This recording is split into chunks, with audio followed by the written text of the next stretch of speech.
Thank you very much.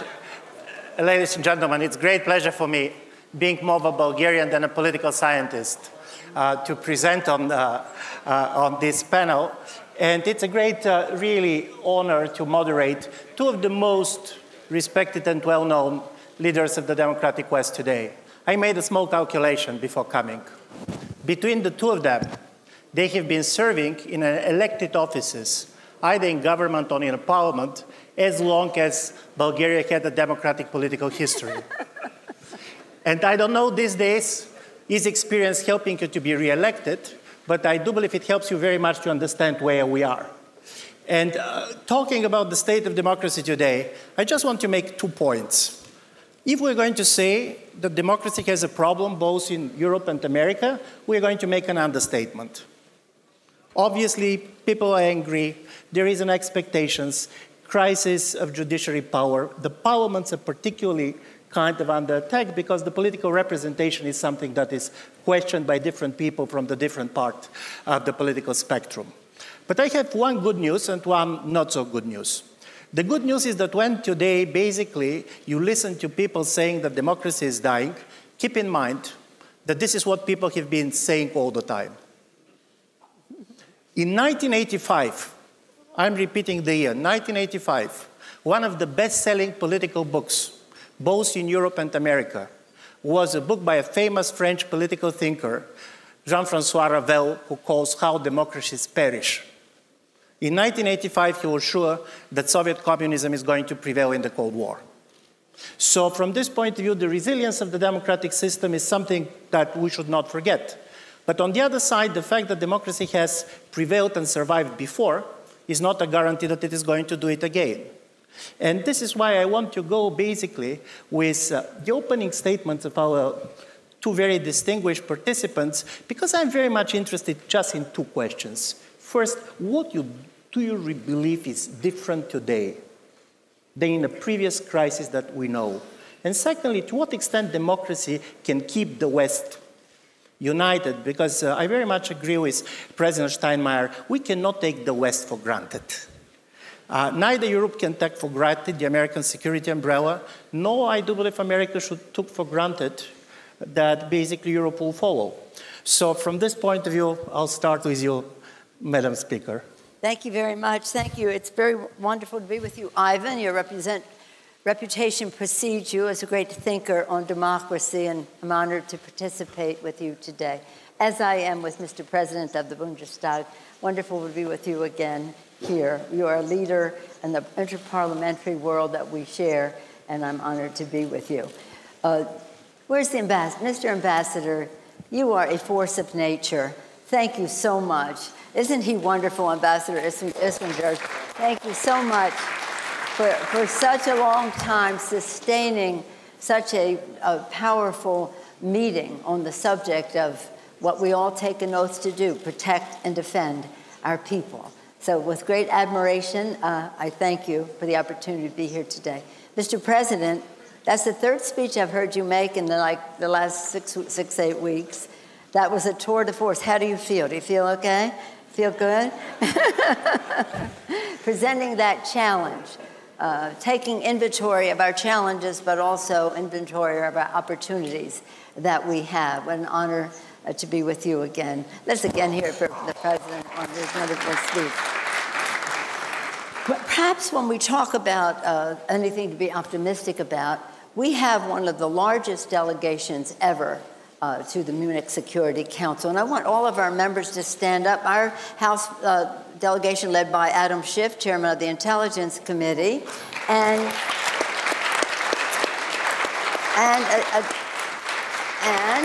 Senator Chairman Lindsey Graham leading the senatorial, which has some House members in it too. Any of the senators here, please rise and be recognized. But it is, last year we had a big delegation as well. Hello, how are you? So it is an honor to be here. Now here, you asked those 2 questions, but first I wanted to say, as I was listening to you, Mr. President, and to you, Mr. Ambassador, I was thinking of when I was a student, long time ago, and I was at the inauguration of President Kennedy. And in his address, the whole world knows, Ivan and Mr. President, that he said, "The citizens of America ask not what your country can do for you, but what you can do for your country." But the very next line in that speech, most people don't know because there was so much applause for that. "The citizens of the world ask not what America can do for you, but what we can do working together for the freedom of mankind." And that was like a clarion call to so many of us at that time. John Kerry a little younger, but you've read about it in the history books at least. and so the working together for the freedom of mankind, no condescension, total respect, as the Constitution of Germany talks about, as equals, working together. And we have been doing that. As I say, we have a very large delegation here, not because we aren't busy back home, but to pronounce and reconfirm, obviously in case it's needed from some, of our strong commitment to multilateralism, a strong commitment to the transatlantic relationship, which is in all of our interest. When we talk about U.S. and NATO and the rest, it's in our mutual security interest. It's not the U.S. helping Europe. It's about all of us helping, working for global security. And so my members stood up, so I won't go to that again. So this year, as was indicated by both the ambassador and the president, we are observing so many commemorations. Many of us in this room were together in June for the commemoration of Normandy, invasion of Normandy and the triumph that was. Many of us were together, as we were with you, Mr. President, for the celebration of the victory at the Battle of the Bulge. I wish you could have heard the president's speech there. You were so magnificent, spoke truth to us, accepted what happened, taking us into the future. And then shortly thereafter, we were, again, just recently, and some of us in Poland first at Auschwitz and Birkenau, and then in Jerusalem, where we heard from you again, talking about how we go into the future from a dreadful past. But all of those occasions were commemorating a triumph. But when we spoke to the veterans who were there in their 90s, mind you, they talked about the triumph and they talked about how important it was and the rest. But their constant message to us was, pray for peace. Pray for peace. Pope Paul VI, he said, if you want peace, work for justice. And as we talk about global security, we have to talk about some of the issues about justice, economic, and all kinds of justice as well. So when we talk about it, we talked about, as you talked about, what we're talking about, our policy should be about the alleviation of poverty, the eradication of disease, investments into economic development, to wipe away some of the fury of despair that is a fertile ground for terrorist recruitment and the rest, and we'll talk more about that on terrorism. But right now, the subject of this that you have given me, Mr. Speaker, the state of democracy in the West is increasingly uncertain as cynical actors seek to destabilize a force of authoritarianism. We have to face that is an intentional decision as they work to undermine democratic values that our soldiers sacrificed for and that unite our nation. Some attack the sovereignty of others, just the physical sovereignty. Others export digital autocracy, weaponize economic leverage, fail to combat xenophobia, fail to combat the growing anti-Semitism that is there and has been acknowledged this morning, normalize corruption and kleptocracies. As leaders and lawmakers, we must be vigilant against those who seek to erode our freedom, our justice, and the rule of law around the world. We must defend our democratic values and our commitment to multilateralism, which is essential to our success. We must respect the international rule of law and seek peaceful resolution of conflict. And we must be vigilant against the forces of autocracy that are out there to defeat democracy. And that, I mean, your speech and your presentation, and the realistic part of it is scary, but on the other hand, it's a call to action and just recognizing what the challenges are. We may have some different views on one or another thing, but the fact is the recognition is a giant step forward to finding answers and solutions. The House of Representatives, we are very much committed to the Western Alliance and to NATO. House of Representatives reaffirms it since last year when we were here, reaffirmed its support for NATO by passing H.R. 676, which states that NATO is, and this is, well, passed in the House of Representatives, a pillar of international peace and stability, a critical component of United States security, and a deterrent against adversaries and external threats. Our robust transatlantic partnership is critically needed as we face all of these challenges. And I must say that I was very happy last year to host for a joint session of Congress the Secretary General of NATO for the 70th anniversary. Nothing like that had happened before, a joint session of Congress, which was very well received. And all of this is so important as we fight terrorism. All of the discussion that some of us were growing up about Soviet Union, United States, et cetera. Now we have an asymmetrical threat in this terrorism. Again, it is, and it comes to terrorism, NATO's partnership has been critical to conquering terrorism from Afghanistan to Iraq to Africa.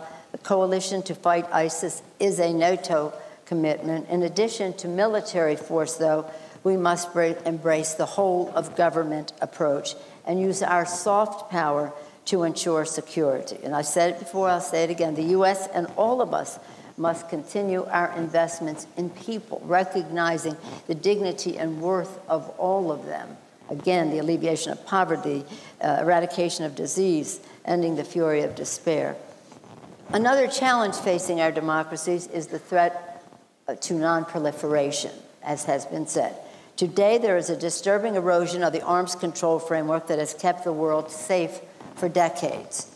Irresponsible governments are accelerating their pursuit of nuclear power and missile capability. The world can ill afford an arms race.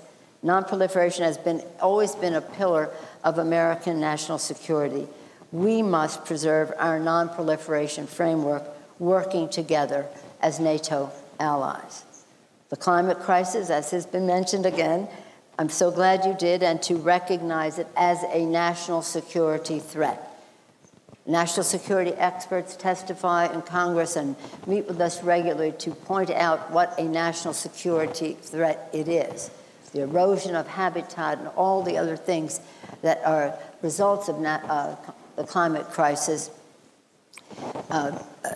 enable a competition for resources, competition for habitat, and the rest to cause conflict. Our distinguished former Secretary of State, Mr.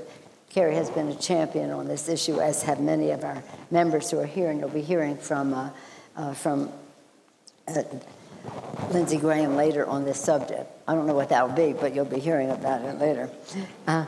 Many of us were together. We were together in France for the speakers' meeting on the G7 nations led by President Ferrand, President of the National Assembly, who lifted the priority of climate crisis to the top subject. It was wonderful. And when we do this, and some of us were in Spain together for COP25, and our message there with our big delegation is, we're still in.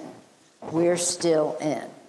When I host the 2020 G7, which I hope you'll be coming to, and Mr. Schäuble as well, this year in the U.S., the theme will be addressing the climate crisis, economic and environmental justice for all. We must commit to big thinking and bold action to combat the challenges of vulnerable nations. Income disparity and the climate crisis are really connected. as they are fundamentally linked, we must affect international security, and that's, again, what our national security experts tell us. Let us do everything at every level of government. Let us recognize the importance of interparliamentary interactions to that end. Now I'm going to say something that may not be agreeable to many of you here, because you invited candor, no lecture, but candor, and that is the subject of 5G and cybersecurity. China is seeking to export its digital autocracy through its telecommunication giant Huawei, threatening economic retaliation against those who do not adopt their technologies. The United States has recognized Huawei as a national security threat by putting it on our entity list, restricting engagement with U.S. companies. Nations cannot cede our telecommunication infrastructure to China for financial expediency. Such an ill-conceived concession will only embolden Xi as he undermines democratic values, human rights, economic independence, and national security. Allowing the sonification of 5G would be to choose autocracy over democracy. We must instead move to an internationalization. I know Europe is working hard on this, Europeanization and internationalization of digital infrastructure that does not enable an autocracy. Not an American or European model if we can't come together, but an international model. And so we must invest in other viable options that will take us into the future while preserving our values and securities. Again, I come back to President Kennedy, what we can do working together for the freedom of mankind. Together without condescension, but with respect and cooperation, let us defend our democratic values. Let us do so, strengthening our interparliamentary relationships for the freedom of mankind. I thank you for the opportunity to share some thoughts with you. Yeah. Thank you very much. Thank you very much, Madam Speaker. Mr. President, in the last days, basically, Germany became a normal democratic country. Because for the previous decade, you didn't have crisis. You didn't have basically pros. So now you're back to the European normality. I'm very much interested how you see the state of democracy and also how this is going to affect the transatlantic relations. Please. Thank you very much. I will not speak on the German situation because our president has spoken very openly, and so I can only support what he said. But I would like to add, the state of democracy is under considerable pressure everywhere in the West. Each country is facing its own specific challenges. However, these alone do not seem able to fully explain the erosion of trust in the political system. There are developments which are affecting all Western societies equally. The growing complexity caused by globalization and digitalization is making societies more and more heterogeneous, confusing, and prone to conflict. And the same is true to the public sphere, without which democratic opinion-forming process can't take place. The internet is fueling a trend towards the formation of bubbles of like-minded people. In addition to competition for people's attention, it's intensifying online. Truth, half-truths, untruths appear side by side, and it has long been clear that fake news is fast news. It spreads more quickly than correct information. And this is why blatant lies have long since become an effective tool in the battle for people's attention. That's the situation. That's why our system is undergoing a stress test. And we still need to find an answer to this. I firmly believe, however, that liberal democracy is not finished. I read a book some weeks ago. Quite the contrary. Freedom, democracy, the rule of law, social justice, solidarity, respect for universal human rights, all of this value which characterize the West still hold immense appeal. This is clear from the nervousness of authoritarian rulers when the population articulates a desire to live the way we do. Just look at Hong Kong. In the competition of systems, the future of Western democracy will also be determined by whether they can continue to secure freedom and prosperity in the globalized world. Values, principles, and rules are one key aspect. Economic success is the other. Both are needed. The success story of the Federal Republic of Germany after World War II is not only our good constitution, but also what we called the Wirtschaftswunder. Combining freedom, social equity, and incidentally environmental responsibility with the market economy, efficiency and growth, that's the challenge. And parliaments in particular must credibly give people the feeling that their needs are being considered in this context. Security, the preservation of social bonds, togetherness. They can cope with the incredible fast pace of change in the modern world. If that fundamental trust fades, the Western democracies will erode further from within. But perhaps the crisis and the fragmentation of the public sphere of the media even constitute an opportunity for the principle of representation. If Parliament becomes a forum for the pooling of interests, for concentration on the issues that truly matter, and for uncomfortable discussions, debating matters openly in parliaments is the most effective weapon against populism. Rather than focusing solely on the promises made by demagogues, we need answers of our own to the major challenges of our times, and the leadership to persuade people to support these answers. Thank you very much. Thank you very much.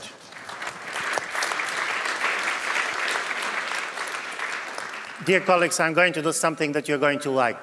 I'm going to ask just one question.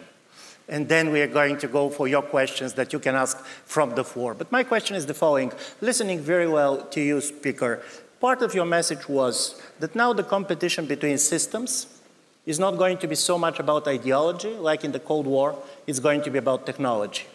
And it comes the problem of 5G, infrastructure, and so on. So I'm very much interested, Mr. Schäuble, to what extent basically Germany also shares the idea that the competition between democratic system and authoritarian systems is going to be very much about technology, technology dependence. But then my questions to you, Madam Speaker, is if you believe that it's very important to have democratic companies securing our digital, does democratic companies mean only American companies, but also European companies too?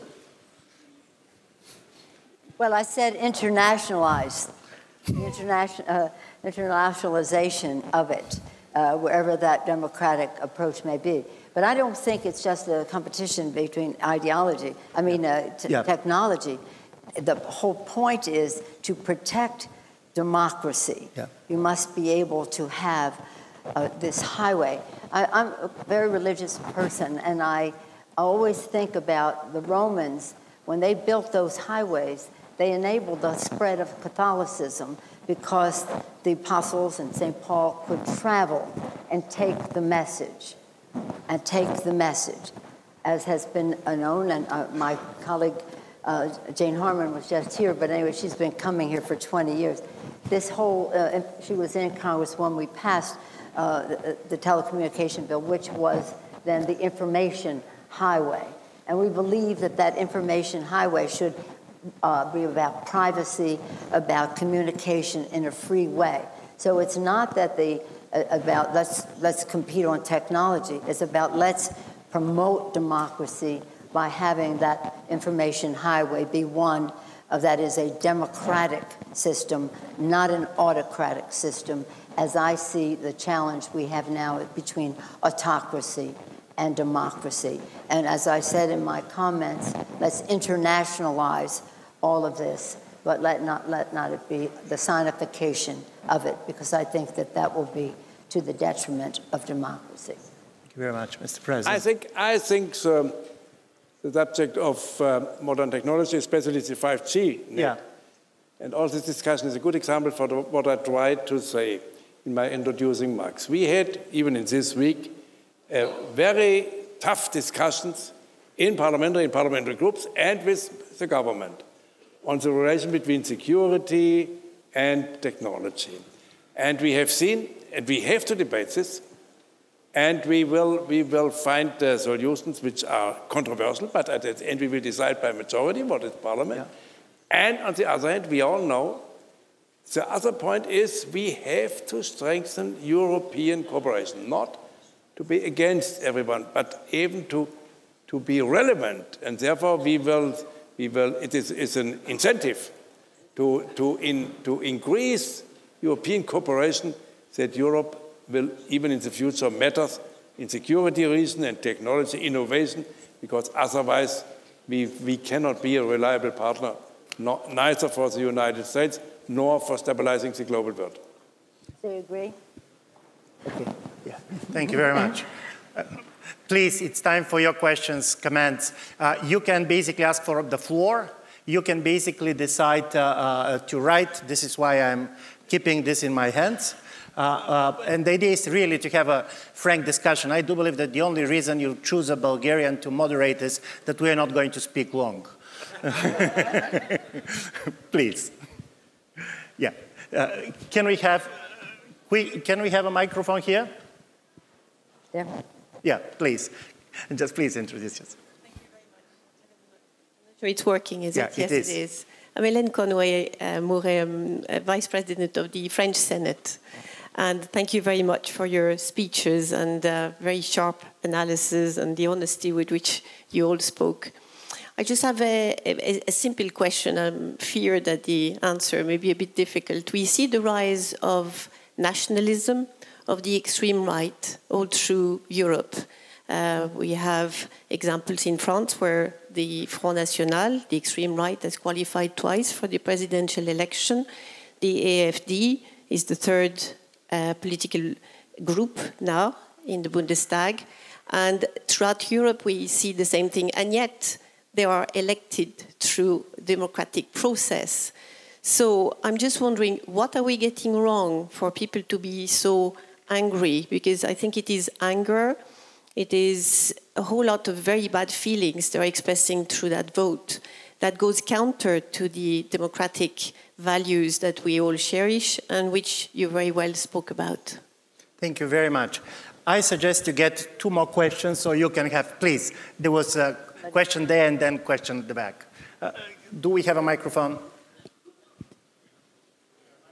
Yeah, where is the microphone? Yeah. The first question was to you, if I got it right. Hello, Latvian Vice Prime Minister and Defense Minister. We are all speaking about democracy, but obviously democracy is in trouble because we see the fragmentation of societies because of media, because of politics, etc. One of proposals is to have more democracy. But isn't that even more fragmentation? Because what we are lacking basically new ideas of adaptation, daring, and even more lack of efficiency. And if democracy is not enough efficient in competition with either other systems or what we call populists, we're going to fail. What do you think? Yeah. Thank you very much. And 1 more question, and then I'll go back to the panel. To Nancy Pelosi, I very much appreciated your comments on China and Huawei 5G. Does that mean that you agree in substance with the China policy of President Trump?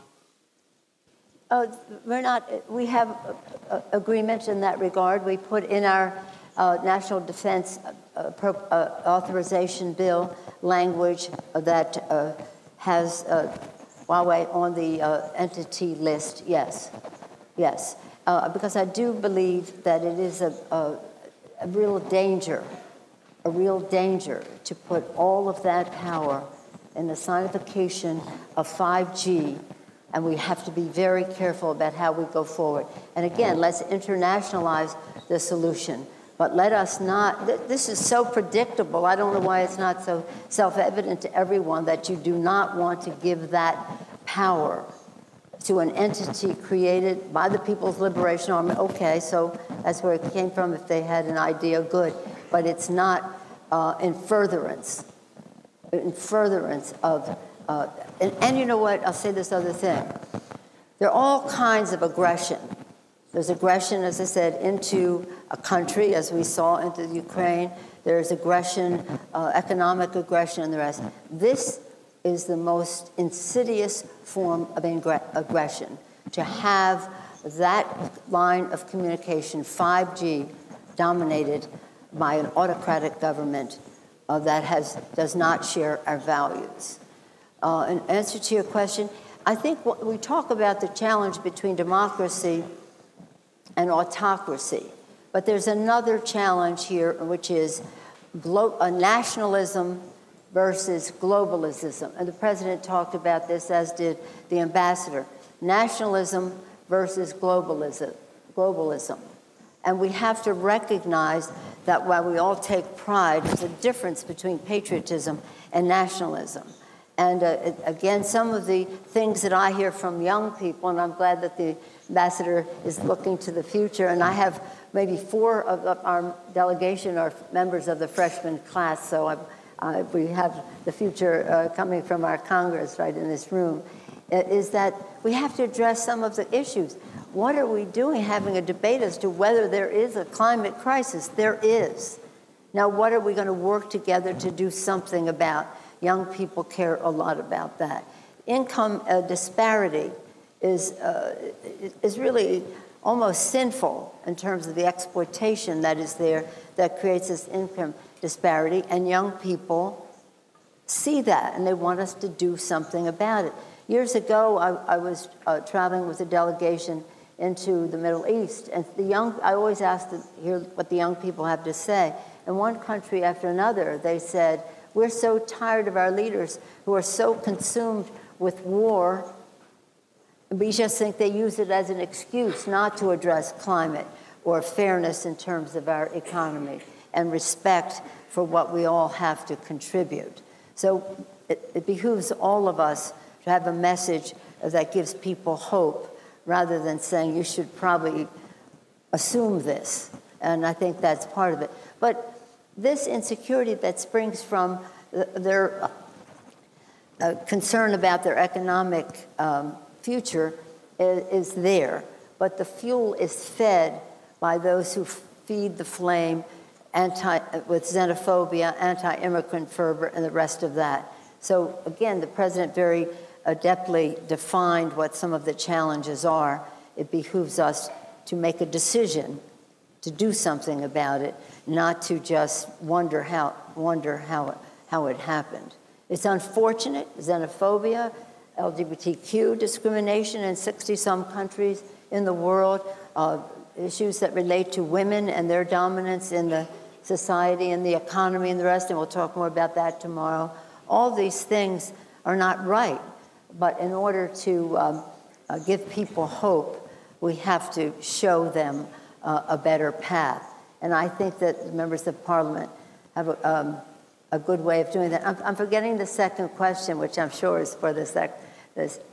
The question was, is more democracy the answer to the crisis of democracy? Oh, yes. Let me take. Yeah, please. Okay, Mr. President. Okay, coming back to the second remark, second question. I think referenda are not more democracy, with all the respect. I am totally convinced that, especially in our modern world, with the world of communication which we have on the basis of the technology of digitalization and so on, the principle of representation is key for democracy, and it doesn't work without representation. And with all the respect, even the Brexit decision in a referendum in the UK is for me not a proof against, with all the respect. And it was a little bit ironically that the country with its most proud history of parliamentarism, that is, it's a model of the German constitution, the Westminster model, left the most important decision to a referendum, and it was not very well done, with all the respect. Having said this, the role of representation needs the parliaments, and parliaments don't only work if you have parties which work sufficiently efficient. Otherwise, we leave it to demagogues. And that's our problem today. And therefore, we have to think about what's about. Looking to, with also respect to the United States, I feel some weakening in the role of parties in the United States. And maybe that is not the problem of one administration, as our President has just mentioned.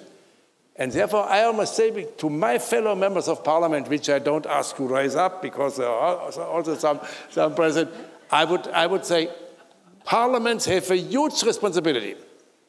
And they must, because they must find a way to find compromises in negotiations that is needed. And on the other hand, we must have discussions, and sometimes we need even discussions with decisions by majority. If you work in any question for a compromise which is sufficient for everyone, you lose any link to the people. Therefore, that is what we call leadership, that's what we call charisma, and what we have to work for is to find the right balance between looking for compromises and leadership and decision. If we do it in the right way, with strong parties.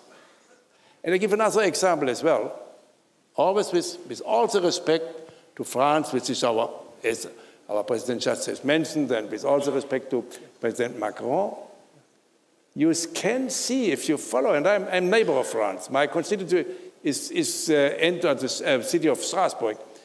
If you look carefully what's happened in France, even a president like President Emmanuel Macron, without strong political parties, get yellow baskets on the streets, and I prefer to have the discussions in the parliament and the competition between political parties. Therefore, we as members of political parties have to know that we have a huge responsibility for the stability of democracy.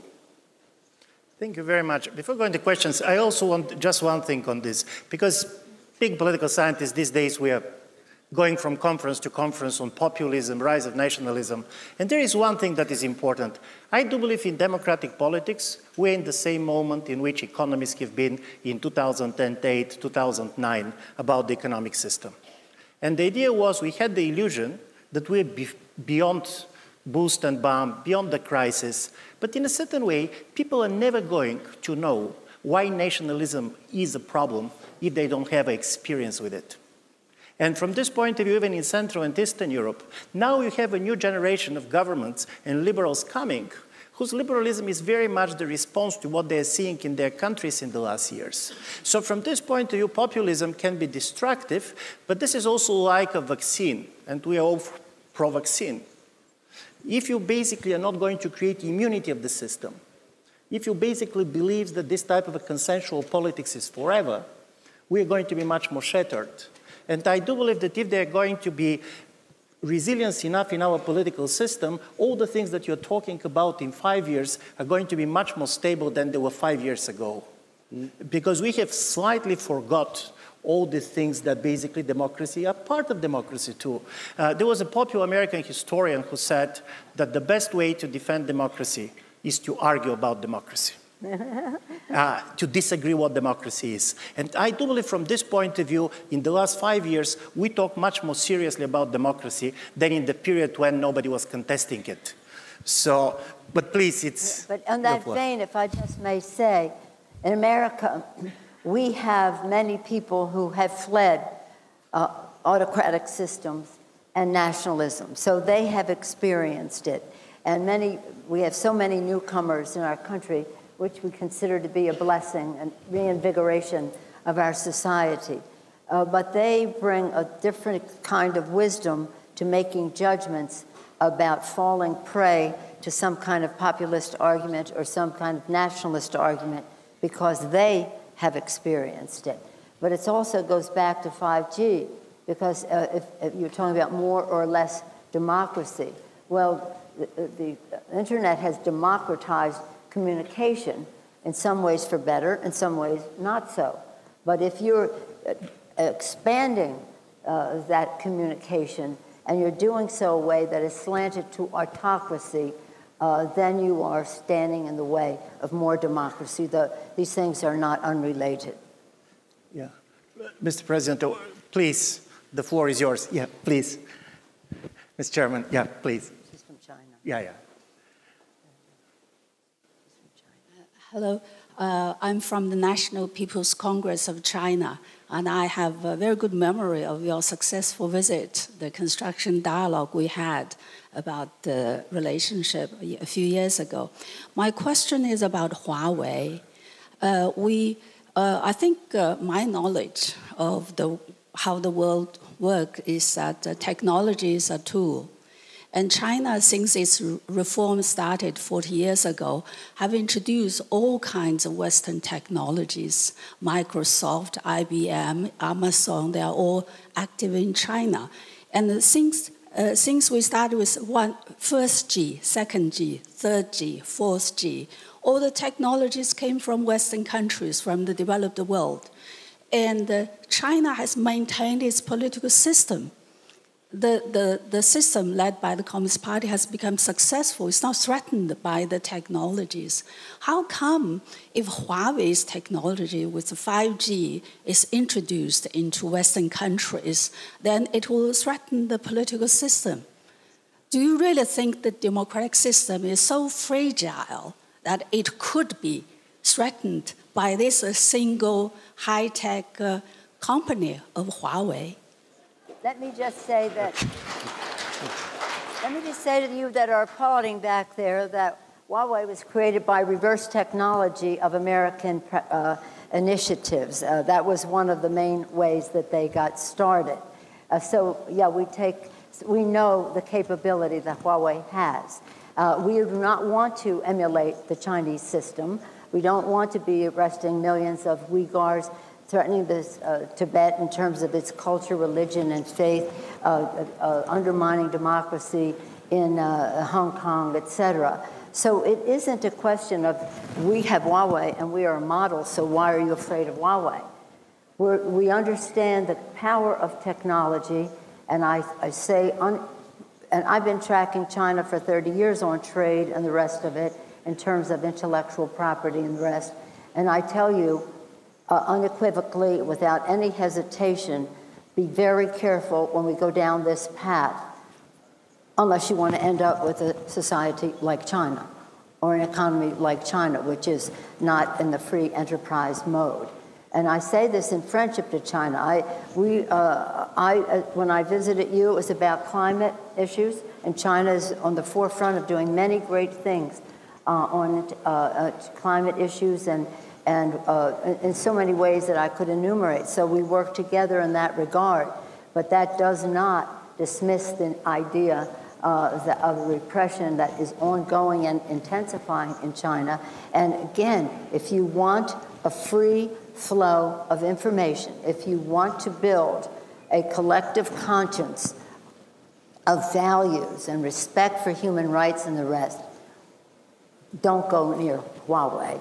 And instead, let's internationalize, build something together that will be about freedom of information. And I say that as a bipartisan initiative that we had in our I agree with all what Nancy said, but I would like to add two short remarks. The one is with all the respect. My understanding from the art of control from central government about all the society and economy in China is a little bit different to that what I want to have in Europe, number one. Number two, if we want in this world with globalization needs to bigger units, but if we want to secure freedom, we need diversity, and we have to fight against monopols. And even a duopoly is not what I like. Therefore, the best for us Europeans is not only be linked to decide between the Californian model of Silicon Valley or the state control model of China, and therefore we have to follow the recommendation of our federal president, strengthen European as only a part for diversity to secure freedom in the future. If I just may say, in line with what the president said, in keeping with what you just said, it's about imagination. The poet Shelley once said, "The greatest force for moral good is imagination." Imagination to be creative, of course, but also imagination to put yourself in other people's shoes, understand. Communication so important, dialogue so important. That's why we always salute the ambassador for bringing us together in candor, but also committed in most cases to shared values about the dignity and worth of every person, about the spark of divinity that exists in them. And that's why I always say at this security conference, it might not sound as security-oriented, but I do think that the arts, issues that bring us together, where we laugh together, cry together, inspire together, have common ground together, can help us and walk away from some of our differences, can be a path to better understanding and better understanding of how we respect the dignity and worth of every person, which is what the United Nations was about and what we protect and defend with NATO. That's it? Yeah, absolutely. Thank you very much. And I do believe we touched something which is really critical turning point. And this is that for years, particularly in Europe, we betted that economic interdependency is increasing security, full stop. And now we know that it can increase security, it can decrease security. And from this point of view, finding the border, probably the border between the commercial and the security is the least guarded border in the world today. And this is what we're discussing. But please, we have a time for one more round of questions, please.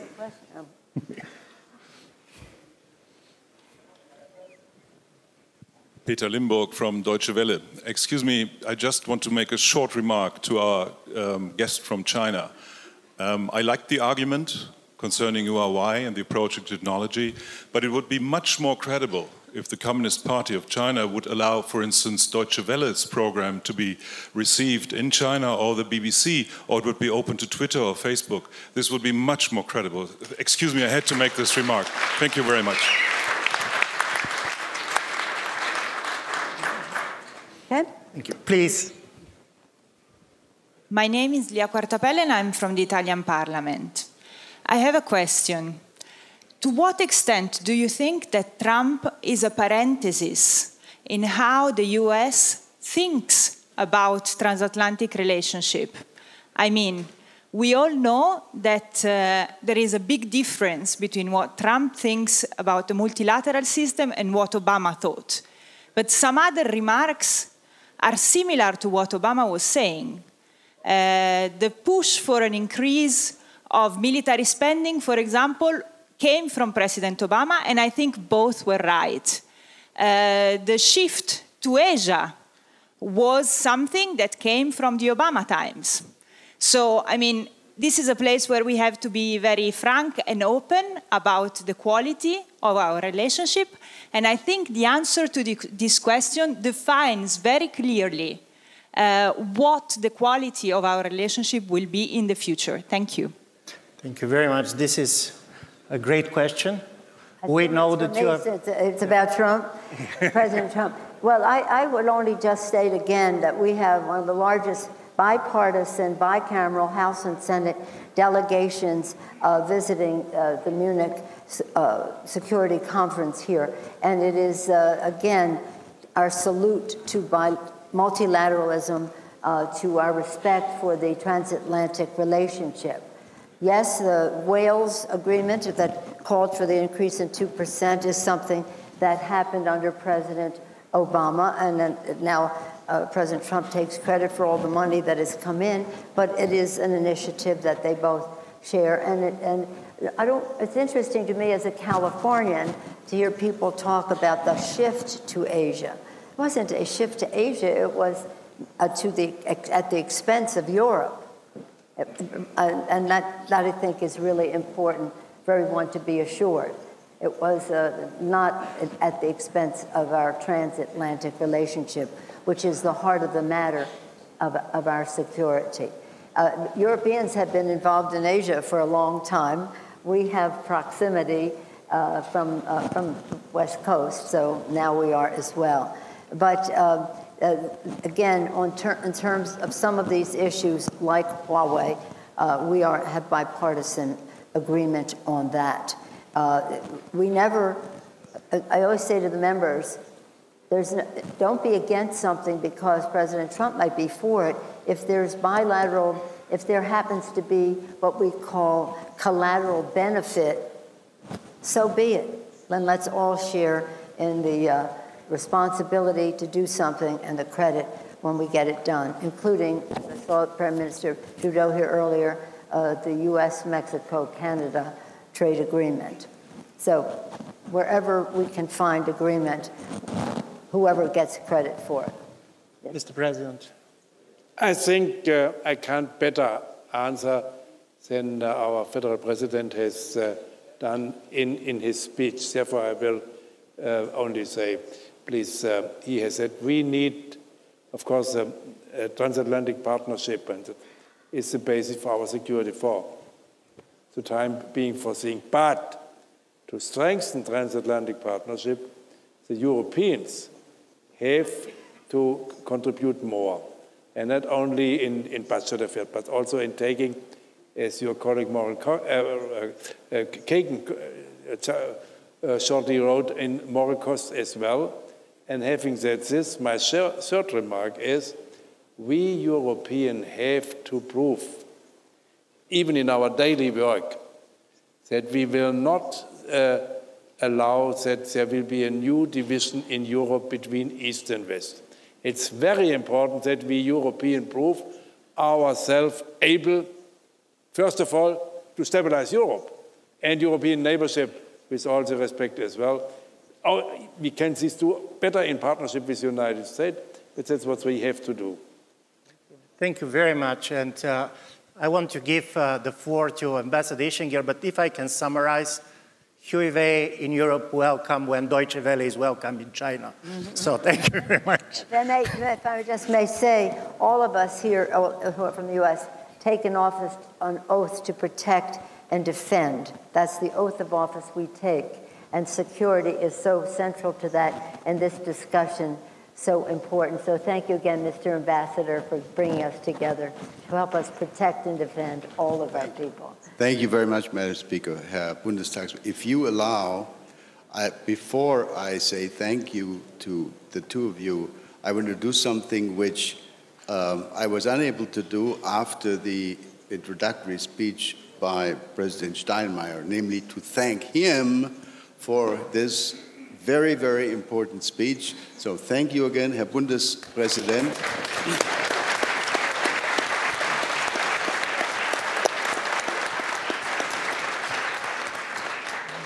And thank you so much, both of you. This was a very interesting discussion. Thank you, Ivan, for having carried the ball through this hour of discussion.